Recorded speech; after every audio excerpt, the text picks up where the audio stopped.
ए नमस्ते दिदी, तपाईको घर हो? ए के गर्दै हुनुहुन्थ्यो? काम गर्दै हुनुहुन्थ्यो? काम गर्दै थिएँ अब। अनि कतिजना बच्चाहरू तपाईँको? 3 जना। अनि को हुनुहुन्छ त घरमा? कोही नै। श्रीमान कहाँ? इन्डिया।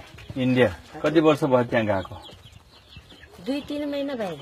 2-3 महिना। हजुर। अनि कति महिनाको लागि जान्छ त त्यहाँ? 1 वर्ष 2 वर्ष कि के हो? 1 वर्ष लाग्यो। 1 वर्षको लागि। त्यो बेलासम्म अरू सबै ठिक छ, रेखदेख छ? तपाईँको घरमा के पुग्ने खाने साने सबै? के पुग्दो र केही नै नि, यस्तै खानै नपुग्ने। खेतबारी छैन? केही नै, यही घरेली मात्र एउटा झर्को छ। अनि कसरी खाने त? कस्तो र नि व्यवसाय गरेर खाउने नि, कमाइ गरिन। तपाईँ के कमाइ गर्नुहुन्छ तपाईँ? इन्डिया जाने, कमाइ गर्ने, ल्याउने, खाने। अनि के छोराछोरी पढ्न जान्छन्? जाँदैन। पढ्ने बेला भएको छैन कि नपठाएको स्कुल? नपठाइन् त। किन होला? अब पठाउन लाग्यो। अब पठाउने त विचार छ। हजुर। हो, पठाउनु पर्छ। अनि यो बच्चाको तिम्रो हात यस्तो भएर छ, चिसो छ, लुगा छ कि छैन? चिसो भयो। पानी कहिले नलाउने पानी त्यही त हो। अब चाहिँ के गर्ने, त्यो त बाध्यता उनीहरूको लागि यस्तै छ भने।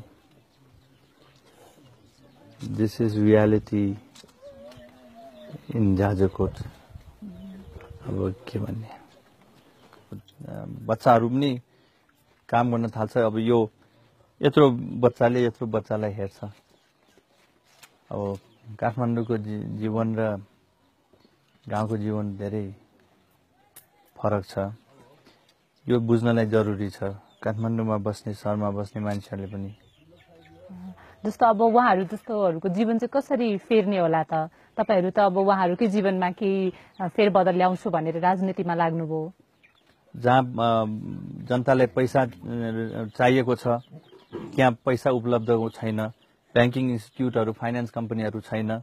यहाँ मान्छेलाई उहाँकै श्रीमानले अहिले इन्डियामा जानु पर्यो भने पनि अब त्यो बसको भाडा, यो भाडा भनौँ न 1 लाख 2 लाख अथवा विदेश जानु पर्यो भने त्यो पैसा लिनुपर्छ।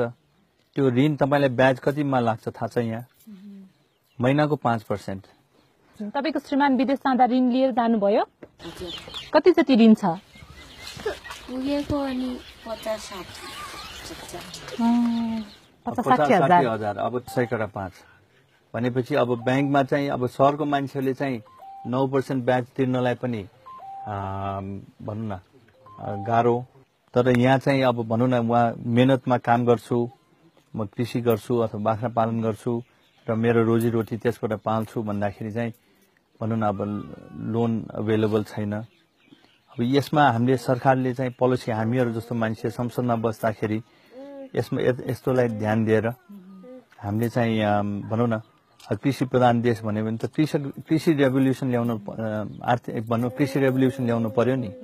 जस्तो अब यहाँ बसेर उहाँकै अगाडि यसरी कुरा गर्दाखेरि त तपाईँले हामी जस्तोले ध्यान दिनु पर्यो भनेर भन्नुभयो, तर साँच्चै संसदमा बसेर कुरा गर्दा तपाईँहरूलाई उहाँहरूको अनुहार चाहिँ सम्झनामा आउँछ? किन आउँदैन? अब यहाँ अब यस्तो यो दुर्गम ठाउँबाट राजनीति गर्दाखेरि त अवश्य आउँछ।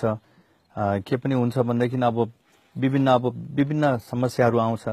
हामी चाहिँ कुन कुरामा हामी भनौँ न बस चाहिँ अर्कैतिर जान्छ, यथार्थ चाहिँ यस्तो छ, यो बुझ्नलाई जरुरी छ। जस्तो यहाँ हामीले देख्यौँ होइन, मैसुरा पुन्जी, उहाँ जस्तै कति परिवार हुनु होला त जाजरकोटमा?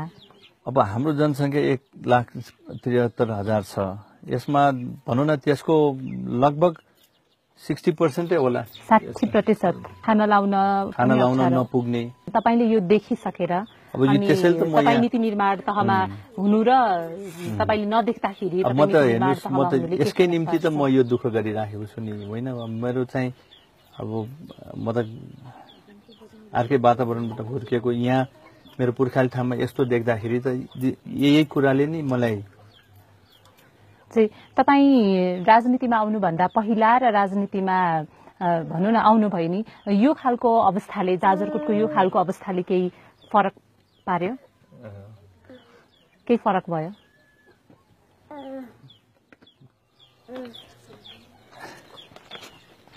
सांसद शाह महिसरासँग धेरै बेर बोल्नै सकेनन्।